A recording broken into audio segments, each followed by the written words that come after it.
உங்கள்கிட்ட ஆண்டர்பிரினர்ஸ்ட்ட பேசும்போது எல்லாருமே growth வேணும் சார், நாங்கள் வளரணும்னு சொல்கிறாங்க. அப்போது எது வந்து தடையாக இருக்குன்னு நான் பார்க்குறேன் அப்படின்னா, இவங்க பிஸ்னஸை வந்து ஒரு இன்னும் சயின்ஸாக அப்ரோச் பண்ணணும். ஏன்னா ஏன் சயின்ஸாக அப்ரோச் பண்ணணும் அப்படின்னா, இப்போ ஒரு மெட்டஃபாரிக்கலாக நான் சொல்கிறேனே, இப்போ நீங்கள் வந்து ஒரு நியூரோ சர்ஜன், நீங்கள் ஒரு 10 வருடங்களுக்கு முன்னாடி நியூரோ சர்ஜரி படிச்சிருக்கீங்க. ஆனால் இன்றைக்கி புது டூல் வருது இல்லை, அப்போ அதை நீங்கள் எக்யூப் பண்ணிக்கணும் இல்லையா? நான் அப்படி தான் பார்க்குறேன். ஒரு ஸ்ட்ராட்டஜிஸ்ட்டாக ஒரு நிறுவனத்தில் நீங்கள் வந்து ஒரு ஸ்ட்ராட்டஜிஸ்ட்டாக நீங்கள் உங்களை ஃபீல் பண்ணீங்கன்னா, because every business leader, every entrepreneur by default he or she should be a strategist. ஏன்னா அவங்க தானே நிறுவனத்தை வழி நடத்துகிறாங்க. நம்ம எல்லாருக்கும் புரியுது இல்லையா? ஸ்ட்ராட்டஜி தான் முக்கியமான ஒரு ஒரு ஒரு ஒரு விஷயம் அந்த ஒரு நிறுவனத்தோடைய வளர்ச்சிக்கு. அப்போ அதை நீங்கள் ஹேண்டில் பண்ணும்போது அதை பற்றின முழுமையான பார்வை உங்களுக்கு வேணும் இல்லையா?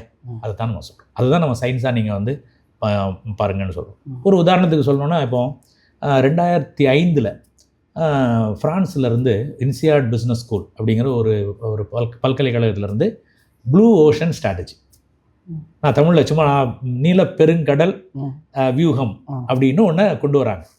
அது வந்து இந்த உலகத்தில் இருக்கக்கூடிய நிறைய நிறுவனங்களை சிறப்பான உயரத்துக்கு கொண்டு போயிருக்கிறதா அந்த நிறுவனங்களே சொல்லுது.